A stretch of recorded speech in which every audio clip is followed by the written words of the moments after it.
Alors, bonjour à tous et bienvenue dans cette nouvelle vidéo. Donc aujourd'hui, nous allons parler du multipotentiel et nous allons parler de l'hypersensibilité. Donc qu'est-ce que ça donne les deux ensemble? Je rappelle que l'hypersensible peut juste être hypersensible sans être multipotentiel et le multipotentiel n'est pas toujours hypersensible. Ici, on va voir particulièrement que donnent ces deux profils ensemble. Comme quand, par exemple, on est surdoué, on a généralement les deux. Donc être multipotentiel, c'est s'intéresser à beaucoup de choses en même temps, avoir plusieurs passions dans plein de domaines différents et partager avec plein de personnes différentes, avoir aussi une motivation dans différents domaines et donc être mobilisé par plusieurs envies. Et forcément, ça a des impacts émotionnels. La personne qui est hypersensible justement à ce niveau-là, sensible à son milieu de vie, aux autres personnes et à elle-même, à ses propres émotions, va vivre particulièrement le multipotentiel. Donc c'est quelqu'un qui, d'une première part, va devoir bien gérer ses émotions, bien accepter son hypersensibilité. Plus on s'accepte et mieux, justement, on peut gérer tout ça, on peut faire avec, on peut se poser la question, qu'est-ce que je peux faire de tout ça? Comment en faire une force? Effectivement, être très émotionnel peut nous donner de grandes idées et nous mobiliser à plein de niveaux. Ça veut dire qu'on va être beaucoup plus créatif, beaucoup plus actif aussi, beaucoup plus dans la création d'idées, dans l'invention et dans le partage. Donc c'est vraiment un profil particulier qui va donner justement cette envie d'avancer dans plein de domaines, de partager avec plein de personnes. L'hypersensibilité, c'est important aussi de le mettre à son service et de l'accepter. Beaucoup de personnes, justement, n'acceptent pas d'être multipotentielles, donc d'avoir envie de plein de choses en même temps. Cette envie particulière de renouveau que l'on va ressentir, cette recherche de rencontrer de nouvelles personnes, d'aller dans de nouveaux domaines, d'apprendre de nouvelles choses constamment.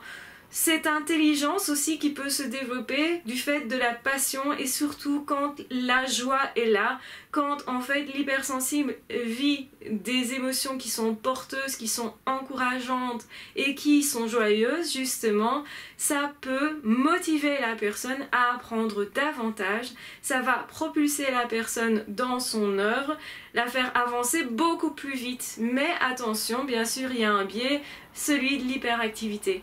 L'hyperactivité, c'est pas quelque chose nécessairement de négatif tant qu'on canalise son activité sur une passion, tant que justement on ne perd pas le sens de ce qu'on fait, tant qu'on sait pourquoi on le fait et comment on veut le faire, ce qu'on veut atteindre aussi, tant qu'en fait on est aligné avec soi-même.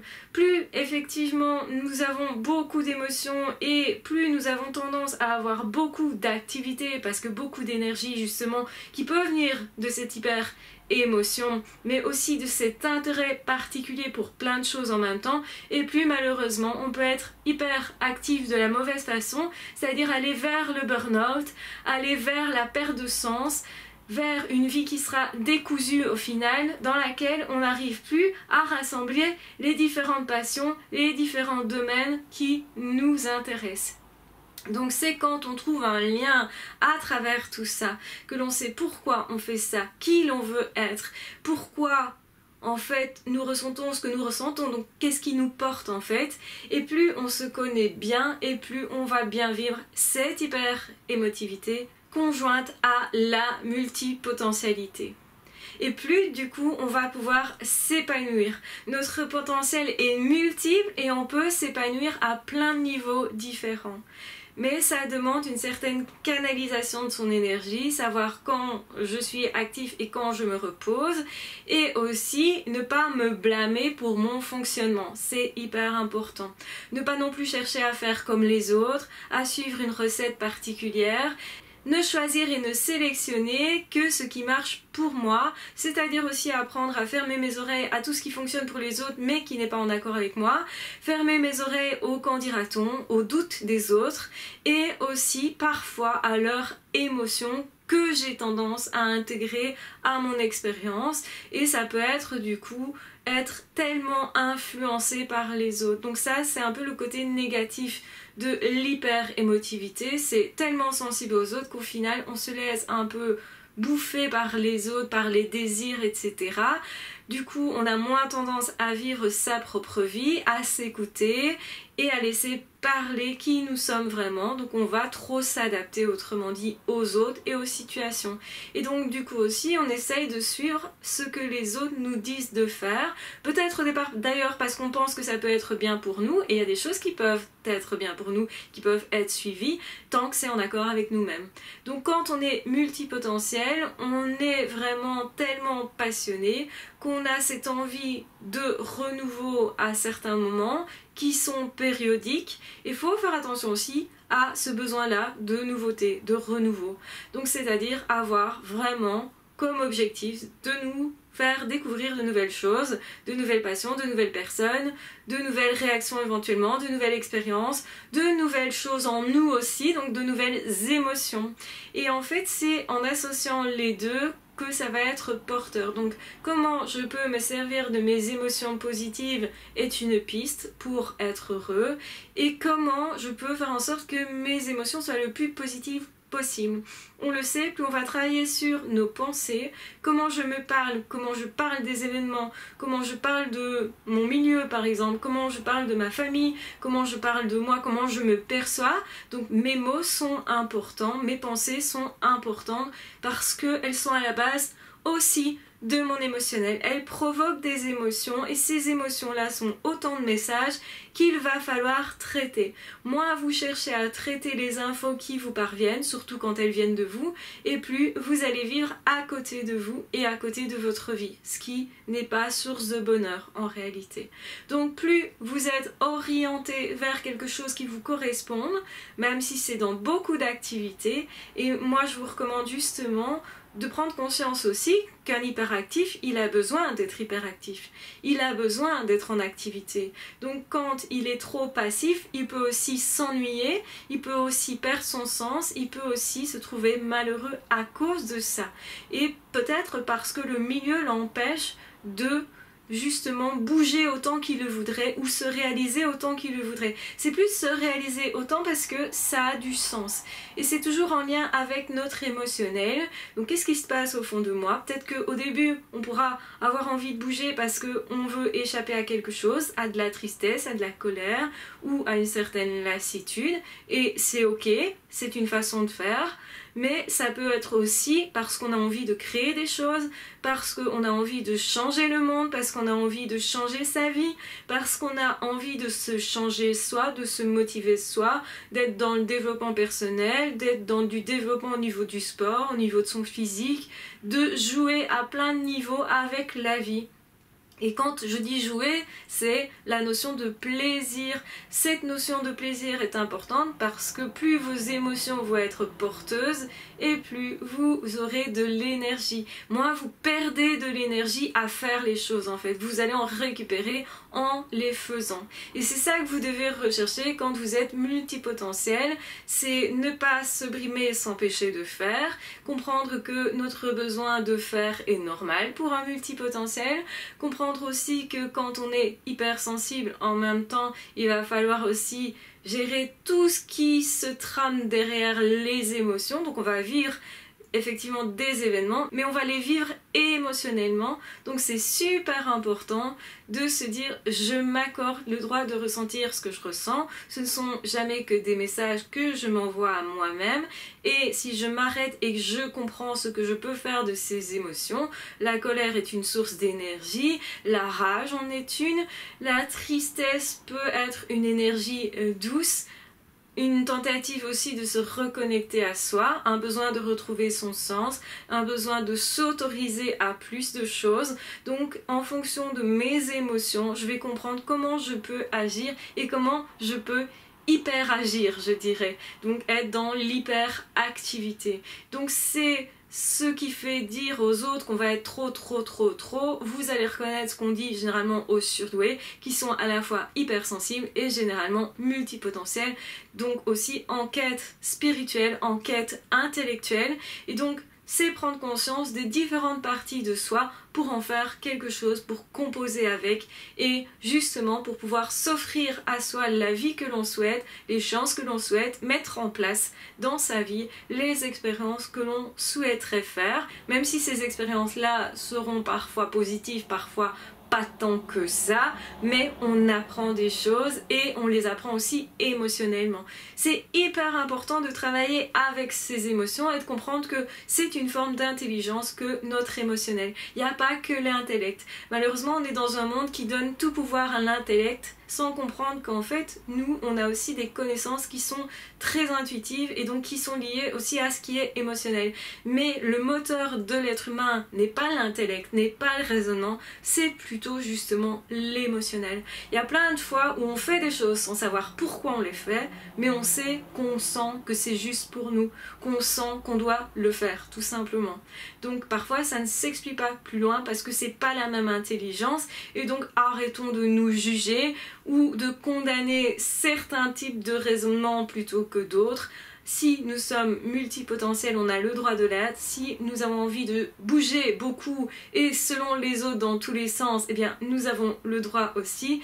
Et bien sûr qu'on va faire attention à garder son sens, à garder justement ses objectifs en vue, à ne pas se perdre soi. Et c'est ce qui va faire que justement on n'ira pas vers le burn-out parce que ça va nous nourrir émotionnellement, nous nourrir aussi au niveau intellectuel, nous donner à réfléchir, c'est ça que je veux dire, et aussi nous pousser à plus de performance parce que effectivement être hyperactif c'est aussi être hyper performant quand ça fonctionne bien. Donc l'hyperactivité c'est pas quelque chose de négatif, avoir beaucoup d'émotions c'est pas quelque chose de négatif, pas forcément. Avoir beaucoup de pensées n'est pas non plus négative, souvent c'est lié à beaucoup d'émotions, pas toujours, hein. Il y a des personnes qui ont beaucoup d'émotions mais qui ne savent pas les mettre en pensée, en mots ou rattacher aux pensées initiales. Il y a eu des pensées mais ils ne savent pas faire les liens. Plus vous allez faire les liens, vous comprendre, etc. et plus ce sera facile pour vous de déterminer ce que vous voulez dans votre vie et devenir vraiment acteur et de vous dire ok, c'est beaucoup plus malléable que ce que je crois, je peux vraiment créer ma vie. Donc je reprends quelques points que j'avais notés, c'est que l'hyperactivité c'est vraiment plus d'envie, plus de motivation et parfois malheureusement plus de stress quand effectivement on n'est pas dans une émotion positive ou quand on perd son sens. Beaucoup d'émotions, ça veut dire aussi beaucoup plus de créativité, beaucoup plus de productivité, j'en ai parlé. Donc on va aussi rechercher à vivre plus de nouveautés, comme j'en ai parlé, donc être dans des émotions multiples, des expériences multiples, être trop du coup pour les autres, mais ça ce n'est que le point de vue extérieur. Pour nous, on sera juste au top, on sera juste dans quelque chose qui est bon pour nous, qui est cohérent. Alors on peut aussi, quand on est à la fois hypersensible et multipotentiel, guider les autres.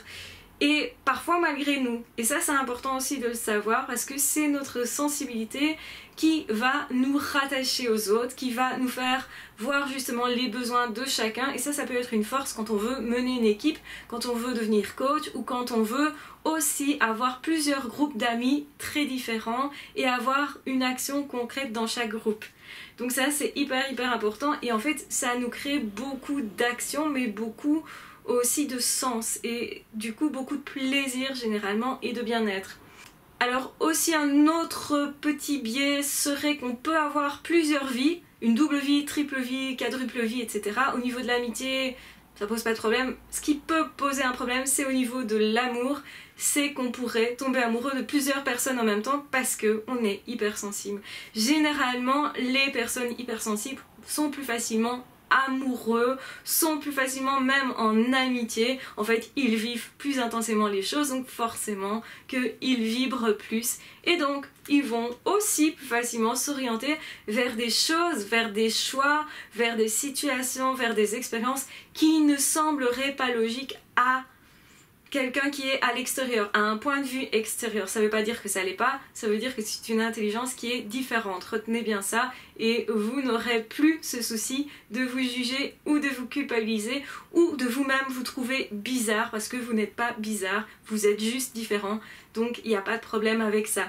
Je vous ai parlé du fait que l'hypersensibilité c'était vraiment quelque chose qu'il fallait justement apprendre à accueillir, à accepter. Plus vous êtes à l'aise avec ça et plus vous allez vivre en accord avec vous, heureux, tout simplement.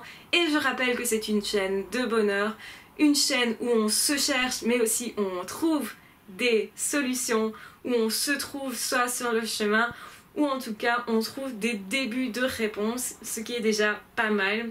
Donc j'espère que cette vidéo vous aura aidé à vous découvrir davantage, à vous comprendre davantage et aussi à voir en vous ce que vous pouvez faire pour vous adapter à vos propres besoins, à vos propres désirs et aussi à éviter les pièges qui sont justement se laisser envahir par les autres, trop faire comme les autres voudraient et nier le fait d'être soi, ne pas accepter son hypersensibilité, ne pas accepter d'être hyper créatif, hyper dans l'action, avoir peur peut-être de cette hyper action alors qu'elle peut être porteuse. Justement, si vous travaillez, vous, sur qui vous voulez être, c'est à vous à décider comment vous voulez être hyper actif, hyper émotionnel et comment vous voulez être multipotentiel et quel potentiel vous voulez exploiter en priorité. Il peut y en avoir plusieurs, je mets ça au pluriel.